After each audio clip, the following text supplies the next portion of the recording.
Student learner YouTube চ্যানেলে তোমাদের সকলকে স্বাগত জানাই। আজ আমাদের আলোচ্য বিষয় প্রথম শ্রেণীর মানসিক ও শারীরিক সমন্বয় সাধনের সক্ষমতা এই বিষয়টির থার্ড সামারিভ এক্সাম অর্থাৎ তৃতীয় পর্যায়ক্রমিক মূল্যায়নের একটা উত্তর সহ নমুনা প্রশ্নপত্র নিয়ে।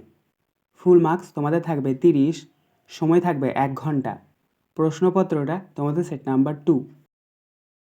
সরাসরি স্ক্রিনে তোমরা উত্তর সহ নমুনা প্রশ্নপত্রটা দেখতে পাচ্ছ। 1. শূন্যস্থান পূরণ করো।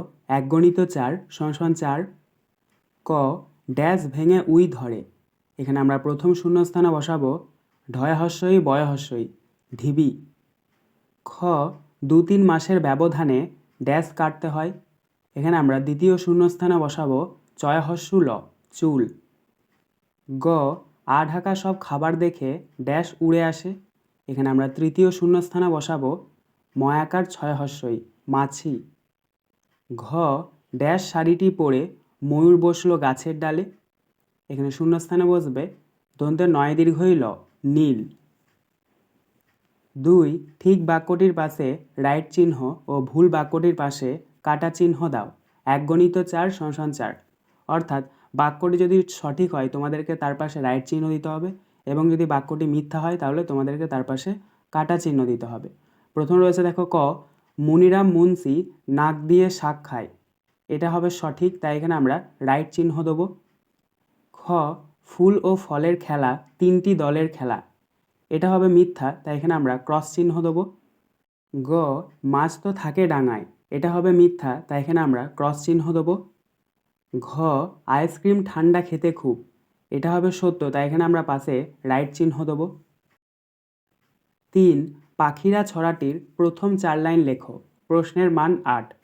উত্তর প্রথমে তোমরা উপরে লিখবে পাখিরা, তার নিচে লিখবে যে যার বাসায় ওই যে ওরা করছে ডাকাডাকি, ওরাই আমার বাবুই ফিঙে শালিক দোয়েল পাখি।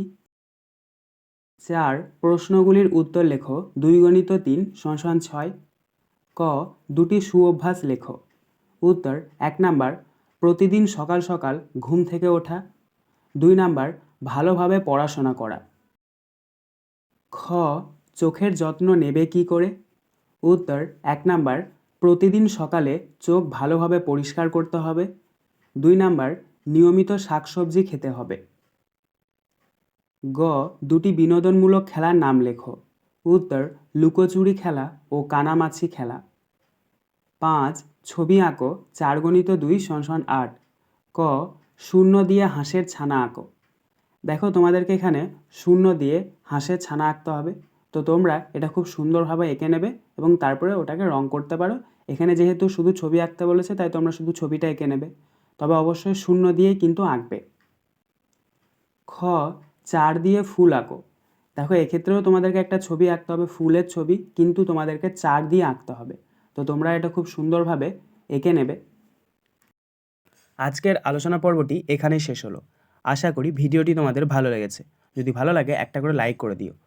সবশেষে তোমাদের কাছে একটাই অনুরোধ, যারা এখনও পর্যন্ত আমাদের চ্যানেলটিকে সাবস্ক্রাইব করে উঠতে পারোনি তারা চ্যানেলটিকে সাবস্ক্রাইব করে পাশে থাকা নোটিফিকেশন বেলকে অল প্রেস করে নিও এই ধরনের নতুন নতুন ভিডিও পাওয়ার জন্য। ধন্যবাদ।